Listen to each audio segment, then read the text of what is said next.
ada ibu-ibu pakai kebaya, terus mukanya tuh kayak keramik gitu loh. Hah? Gimana?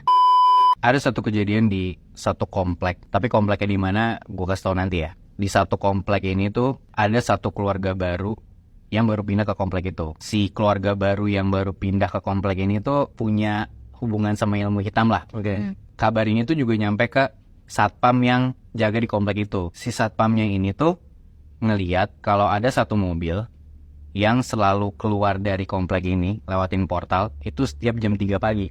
Tapi anehnya si mobil ini nih bakal balik masuk lagi ke dalam komplek di jam 3.15 atau 3.20 lah. Terus 15 menit. Ternyata kayak tiap hari si mobil itu ngelakuin kayak gitu. Nah karena agak-agak curiga segala macem, akhirnya si satpam ini kayak mau ngeliat nih siapa sih sebenarnya keluarganya, karena dia cuma denger doang, nggak pernah ngeliat nih bentukan keluarganya kayak gimana. Terus jam 3 pagi itu si mobil keluarga baru ini nyampe di portal. Nah sebelum dibukain, si satpam ini kayak ngedeket dulu ke mobilnya gitu, kayak pengen lihat sebenarnya keluarganya kayak gimana sih. Ternyata pas satpamnya keluar dari pos, yang turun tuh bukan kaca supirnya, tapi kaca belakang supirnya. Si satpam ini ngeliat ternyata di kursi belakang itu ada ibu-ibu pakai kebaya, terus mukanya tuh kayak keramik gitu loh. Hah? Gimana? Jadi kayak kalau kita kan manusia ada di atas bibir kita ada lekukan gitu kan. Dia tuh di mukanya nggak ada lekukan sama sekali. Kayak ini nih nggak ada nih, lekukan ini nggak ada. Terus kayak kita kan kelopak nih ada kerutannya kan. Dia tuh nggak ada. Jadi kayak bener-bener halus banget, kayak boneka porselen lah. Iya, kebayang. Tapi orang Moy. Nah cuman si ibu-ibu ini itu tuh cuman ngomong kayak, "Pak, saya cuma mau keluar sebentar. Nanti bentar lagi saya masuk lagi kok. Tolong bukain ya cepet." Ya udahlah, karena dia juga udah kaget. Gara-gara itu ya mungkin takut juga, merinding jam 3 pagi gitu kan. Akhirnya udahlah, dia ke portalnya terus dia buka tuh portal. Udah tuh cerita ini dikasih tahu ke anak buahnya. Intinya kalau misalkan memang si keluarga ini mau keluar jam 3 pagi, nggak usah tahan-tahan lagi, udah kasih aja. Nggak usah cari ribut lah, serem kan. Nah beberapa hari kemudian di jam 3 pagi itu adalah giliran salah satu anak buah si bos ini, ya salah satu satpamnya lah. Si satu satpam ini tuh dia ketiduran di jam 3 pagi itu. Ternyata di tengah ketidurannya si pas satpam ini, tiba-tiba dia kebangun gara-gara dicolek. Dan ternyata yang nyolek itu adalah si ibu ini. Kaget dong dia. Dia ngeliat langsung nih, wah ternyata bener kata bos gua, ada ibu-ibu pakai kebaya, mukanya tuh ya kayak boneka porselen gitu loh. Akhirnya udah tuh dia kebangun, terus langsung dibukain tuh portalnya. Nah terus begitu mobil ini ngelewatin portalnya, si ibu ini nurunin kaca. Terus dia bilang, "Pak, dibanding Bapak nanti ketiduran, saya kasih temen aja ya buat temenin, biar Bapak nanti gak ketiduran." Nah si Bapak ini bingung dong, maksudnya apa temen gitu kan. Pas mobil ini udah jalan, portal ditutup lagi. Nah pas dia balik ke pos satpamnya, dia ngeliat dari jauh di dalam posnya ini samar-samar kayak ada siluet orang banyak gitu. Nah pas dia deketin ke pos satpam, ternyata bener aja di dalam pos satpam itu rame banget sosok-sosok yang mukanya juga kayak boneka porselen. Ininya nggak ada, kerutan matanya juga nggak ada sama sekali. Dan itu rame banget, bener-bener rame. itu di mana, Bi? Kompleknya? Itu di komplek di belakang Kejaksaan Jakarta Selatan. Ini gue lanjutin lagi ya. Ya udah, dia ditemenin tuh sama si makhluk-makhluk yang wah gue nggak tahu ini makhluk halus atau orang beneran gitu ya. Dan setelah si satpam ini ngelihat ada makhluk-makhluk itu di dalam pos satpamnya dia kayak panik sama takut juga. Jadi ujung-ujungnya yang keluar tuh kayak dia maki-maki si makhluk-makhluk ini.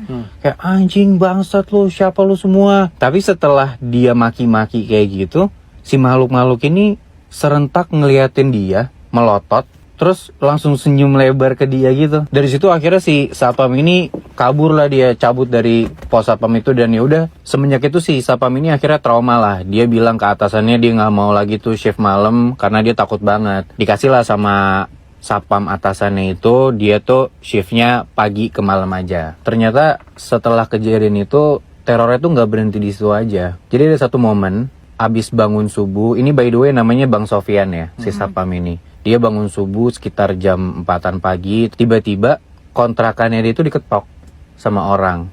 Ya dia mikir kayak siapa nih yang namu pagi-pagi ke kontrakan gua gitu. Dan di situ posisinya dia bangun sendiri. Dia udah punya istri di kontrakannya dia, tapi istri lagi tidur. Dia ke depan, ke pintu depan gitu ya. Terus dia megang gagang pintu. Tapi tiba-tiba dia jadi nggak mau bukain pintunya. Karena tiba-tiba si Bang Sofyan ini nyium kayak ada bau daging mentah. Dari luar rumahnya. Dari luar rumahnya, dari balik pintu itu. Bukan daging busuk ya, tapi daging mentah merah yang kebayang gak sih lo kalau misalkan lo ke supermarket nih. Terus ada bau daging gitu. Nah, gara-gara nyium itu jadinya dia nggak jadi buka. Dia lihat dulu. Di depan tuh ada apa, diintip lewat jendela di samping pintunya dia. Dia buka gordennya sedikit, di antara gelap itu dia coba lihat lewat kaca gitu ya, kayak dia ngintip gini. Kok gelap banget gitu. Pas dia jauhin mukanya, gelapnya itu gara-gara di balik kaca itu di depan. Itu ada ibu-ibu yang mukanya kayak boneka porselen tadi. Anjir. Si ibu-ibunya gini, kayak ngintipin dia balik gitu loh. Iya. Anjir. Terus dia takut dan gara-gara takut akhirnya dia ngumpet aja tuh di balik pintu. Tapi dia denger nih, dari balik pintu itu, dari depan, si ibunya ngomong kayak gini. Bang, abang marah ya sama saya. Bang, abang marah ya sama saya. Kayak gitu, karena ya dia kan abis marah-marahin si makhluk-makhluk Iya, itu iya, iya. kan. Karena mendengar suara itu, akhirnya Bang Sofyan memberanikan diri dia buat buka pintunya. Dia buka pintunya, dia bilang ke ibunya, Bu, kok ibu tahu rumah saya di sini? Kok ibu Iya. tahu kontrakan saya di sini? Dia khawatir kan, khawatirnya itu.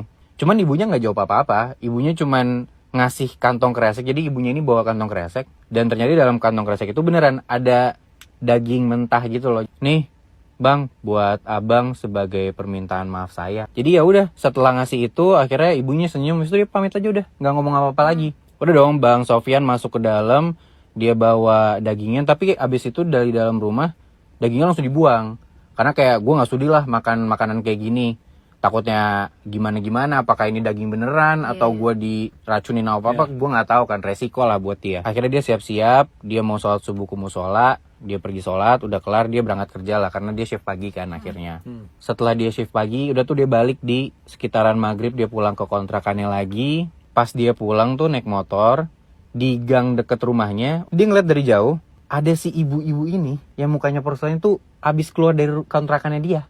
Ngapain? Nah, itu kan, dia juga kaget banget, anjrit nih ibu-ibu ngapain nih di dalam rumah gue. Dan pertama kali yang dia pikirin adalah takut istri gue apa-apain dong. Iya. Akhirnya udah tuh dia tancap gas motornya dia masuk ke dalam kontrakannya dia.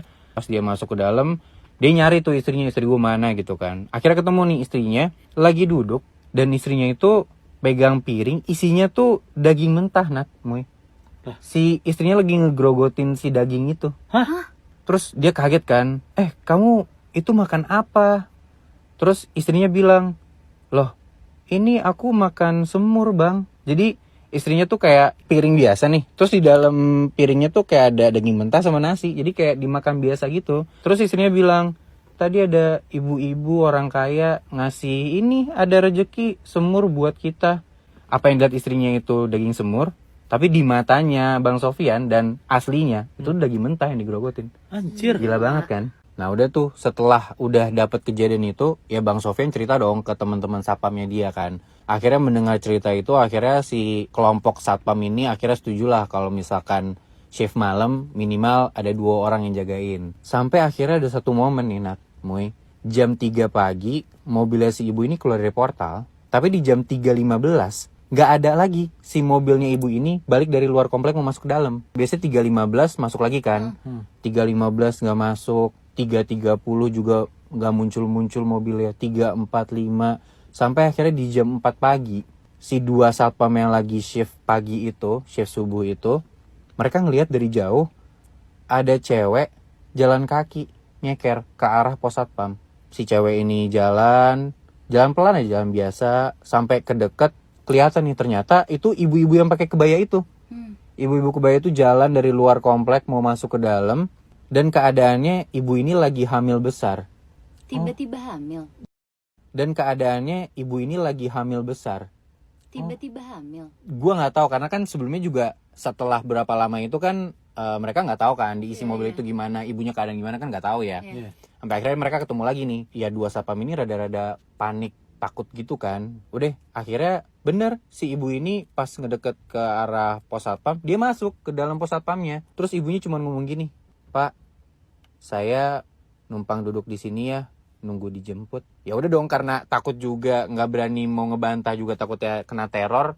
Ya udah, iya, silakan Bu, masuk gitu kan. Udah tuh ibunya masuk ke dalam pos dan posisi duduknya tuh kayak mereka duduk berjejer gitu loh. Jadi kayak ada satpamnya satu, terus di tengah ada satpamnya lagi, nanti di ujungnya ada ibunya. Dan selama mereka duduk itu nggak ada omongan sama sekali, bener-bener hening, dan dua satpam ini juga nggak berani buka obrolan sama sekali. Tapi mereka berdua nih, si satpam ini tuh ngerasa kok kayak bau busuk tuh muncul dari badannya si ibu ini. Kalau yang kemarin kan mentah, daging segar gitu, ini bau busuk. Dan yang di sebelahnya si ibu ini, kita sebut aja nama satpamnya Pak Andi ya. Pak Andi tuh kayak sempet gitu, kayak gini. Terus ditepak sama temennya kayak, jangan nanti dia tersinggung gitu kan, takutnya kan. Tapi lama-kelamaan Pak Andi ini gak kuat. Akhirnya udah dia muntah sejadi-jadinya, bener kayak Di tempat itu di juga. tempat itu juga keluar muntah banyak gitu kan. Aduh, mampus nih kita, gara-gara Pak Andi muntah kita bakal diapain nih gitu kan. Si ibunya ini baru tuh ngomong, dari yang tadinya tatapannya kosong, diem aja, dia baru ngomong gini si ibunya, kenapa Pak, saya bau ya? Akhirnya si Pak Andi ini ngomong kayak ngeles aja, enggak Bu, saya lagi masuk angin, enggak Bu, ibu enggak bau kok. Udah, untungnya gak lama dari situ si ibunya ini dijemput, kira baliklah si ibu ini. Di situ dua satpam ini panik sendiri, kayak aduh gimana nih, mampus nih kita, si ibu ini bisa neror kita nih bentar lagi gitu kan. Mereka udah panik, udah takut aja gitu dengan asumsi mereka. Ternyata benar aja Nat, Moy, setelah kejadian itu Pak Andi kena teror. Anjir. Si satpam yang muntah ini ya. Jadi setelah kejadian itu ada satu waktu si Pak Andi ini udah nikah, dia udah nikah sama istrinya dan dia mau berhubungan badan lah sama istrinya. Dan di tengah-tengah ya dia lagi melakukan hubungan itu, istrinya tuh kayak mual-mual, terus tiba-tiba muntah. Abis itu Pak Andi nanya ke istrinya kenapa, terus istrinya bilang, badan kamu bau banget, bau busuk. Aduh. Anjing, baunya jadi pindah gitu. Iya, jadi ke Pak Andi. Dan gara-gara kayak gitu, ya istrinya sampai sekitar hampir 2 bulanan tuh gak mau berhubungan sama Pak Andi. Gara-gara kayak badannya bau busuk banget. Udah mandi juga, udah kayak dikasih wangi-wangian, tetap aja bau badannya tuh tetap nyerbak gitu loh. Gila banget. Anjir. Nah, itu cerita Pak Andi ya. Dan ceritanya tuh berlanjut kayak gini Nat, Moy. Di momen dimana pagi jam 3 itu yang si ibunya ini ternyata keadaan hamil, itu tuh terakhir kalinya sapam-sapam ini tuh ngelihat si ibu itu, dan itu terakhir kalinya mobil ini tuh keluar di jam 3 pagi. Udah tuh karena udah nggak ada lagi kejadian seperti itu, akhirnya ada salah satu sapam yang nyaranin lah, kayaknya perlu nih untuk badan kita atau lingkungan kita kayak dibersihin gitulah. Dia bilang, saya punya kenalan nih orang pinter, gimana kalau kita ajak aja ke sini, pos sapamnya kita doain. Terus ya udah akhirnya diain tuh sama satu grup sapam ini. Sapam-sapam ini kayak dikasih air yang udah didoain gitu. Terus tempat sapamnya juga didoa-doain. Abis itu ada satu tempat lagi nih, yang mana rumahnya si ibu itu. Ya udah kita coba, apa ya, gua nggak tahu sih, katanya bahasanya pemagaran, gue juga ngerti. Cuman ya intinya coba didoain aja deh rumahnya, siapa tahu semoga bisa hilanglah hal-hal yang jahat dari sini. Udah tuh ada kayak mungkin 1-2 sapam yang ikut nganterin si orang pinter ini. Mereka jalan ke dekat rumah situ, sampai hampir dekat rumahnya nih, belum kayak ditunjukin rumahnya di mana. Si orang pinter ini ngomong, yang ini rumahnya, kayak dia nunjuk gitu ke kayak sekitar 10-15 meteran di depan dia gitu, yang ini rumahnya. Terus sapamnya bilang, iya. Terus orang pinternya bilang gini, ya kalau yang ini mah setan juga cium tangan sama beliau. Masa? Orang pinternya ngomong gitu. Udah tuh akhirnya dari situ si orang pinter ini nyerah. Udah gak berani dia. Masuk pun juga belum ya? Belum, Moy. Mau doain dari depannya dia udah gak berani. Anjir. Saking takutnya. Udah tuh nyerah, dia pulang dari situ. Cuman ya udahlah, untungnya berakhir damai gitu ya. Untungnya juga ke depannya selama berbulan-bulan gak ada lagi teror-teror kayak jam 3 pagi ataupun mereka melihat si ibu-ibu bermuka boneka porselen ini juga gak ada. Tapi sampai ada satu momen nih, setelah beberapa bulan itu, momennya di bulan puasa. Kan kalau misalkan bulan puasa tuh aktivitas semakin malam ya. Ada 2 kejadian nih yang aneh. Gak bisa dibilang teror sih, cuman masih berhubungan juga sama si boneka porselen ini. Nah, kejadian yang pertama kayak gini Nat, Moy. Pas malam-malam itu, ada satu satpam ini tuh ngeliat anak-anak lagi bergerombol gitu, kayak lagi main petasan gitulah. Ya udah, satpam ini mau negor dong. Pasti deketin si gerombolan anak-anak ini. Dari deket satpamnya tuh ngeliat salah satu di antara gerombolan ini ada anak bocah cowok yang mukanya tuh kayak boneka porselen. Anjing. Satu. Terus dari situ si sapam ini nanya kayak, woi lu anak mana lu gitu kan, lu dari mana, anaknya siapa gitu kan. Ya anak bocah digituin takut dong. Akhirnya kabur tuh mereka segerombolan, kabur semua, termasuk si anak yang mukanya kayak boneka porselen ini, si Sapam ini tahu dong backstory tentang si boneka Iya. porselen ini. Jadi dia juga rada-rada panik kan. Udah nggak ada teror lama, tiba-tiba muncul lagi nih makhluk ataupun orang yang mukanya kayak boneka porselen gitu. Yang kedua nih, kan kalau misalkan taraweh paling selesai kayak 8:30 lah ya. Iya. Nggak akan lebih dari jam 10 kan. Tapi ada satu malam di bulan puasa itu, tapi Sapam berbeda ya. Dia lagi patroli malam-malam sekitar jam 11-an malam, harusnya udah sepi dong. Di jalan di komplek itu, dia ngelihat ada satu cewek pakai mukena panjang gitu ya. Terus dia mau samperin kan, ya sebagai sapam gestur aja ke warga gua, ramah gitu ya, mau negor gitu. Dia deketin, terus dia mau nyapa. Tapi pas dilihat dari deket, ternyata si cewek ini yang pakai mukena itu, mukanya kayak boneka porselen. Anjing serem banget lagi. Parah banget kan, jam 11 malam Nat. Dia sendirian gitu, sepi, kosong. Nah di cerita itu si Sapam ini pingsan setelah ngeliat itu. Dan setelah 2 kejadian itu memang si Sapam-Sapam ini juga makin sering mengalami hal-hal atau momen-momen mereka ngeliat orang yang mukanya tuh kayak boneka porselen. Mau malam, mau siang, itu tetap ada gitu. Kayak misalkan ada ibu-ibu yang nganter anak sekolahnya gitu ya, terus ada Sapam yang ngeliat anaknya mukanya kayak boneka porselen, tapi pas ditegesin lagi, oh ternyata enggak. Jadi kayak halu, Bi. entah itu halu atau kayak mereka kena kutukan, gue juga nggak ngerti. Tapi ya itu, mereka tuh Sapam-Sapam ini mengalami hal-hal yang seperti itu. Ya kurang lebih kayak gitulah cerita Sapam-Sapam di komplek ini. Sebenarnya banyak sih yang komen nebak gitu ya, ini sebenarnya di komplek yang mana. Cuman demi kenyamanan bersama dan karena gue menjaga nama komplek yang diceritain sama temen gue juga, gue nggak bisa kasih tahu sih secara eksplisit ini sebenarnya di mana. Dan gue juga sebenarnya masih banyak pertanyaan juga sih dari gue sendiri gitu ya, karena kan ini dari tahun 2008. Ini sebenarnya si makhluk-makhluk ini tuh orang atau makhluk lain, dan ibunya juga kemana kok tiba-tiba hilang aja, apakah dia masih tinggal di situ atau enggak, sapam-sapamnya masih kerja di situ apa enggak gitu. Mungkin teman-teman TikTok juga mempertanyakan hal itu gitu kan. Ya bisa jadi sih.